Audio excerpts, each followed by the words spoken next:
அம்மா மோகனம்பா உண்டா இருக்கிறியா?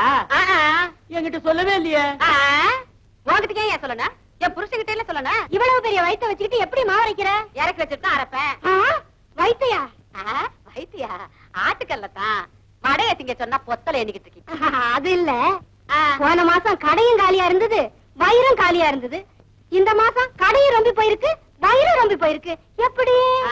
இந்த ரொப்புன ஒரு வர்றாரு, அவரை கேளு. அதுமா அலங்காரத்துக்கு அப்புறம் எங்களுக்கு குழந்தையே இல்லையா, குந்தி தேவி அம்மனை வேண்டிக்கிட்டோம்.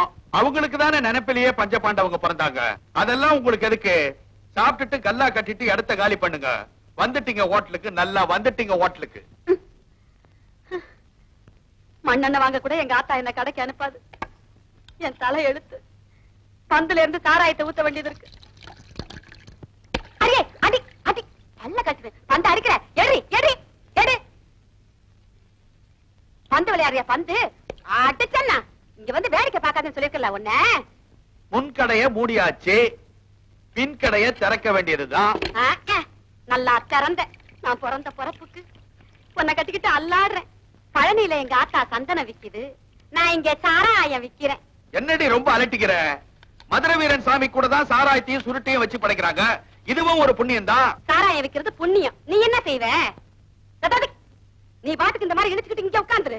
நான் விளையாடுற பந்தையெல்லாம் வயித்துல கட்டிக்கிட்டு போறவன் வர்றவெல்லாம் உண்டா இருக்கியா உண்டா இருக்கியான்னு கேட்க, எங்க எக்கு தப்பா பந்து கீழே விழுந்துருமோன்னு அடி வயித்த புடிச்சுக்கிட்டே நடக்க, போலீஸ்காரங்களை கண்டுட்டா என்னமோ இடுப்பு வலிக்காரி மாதிரி கீழே உட்காந்துக்கிட்டு.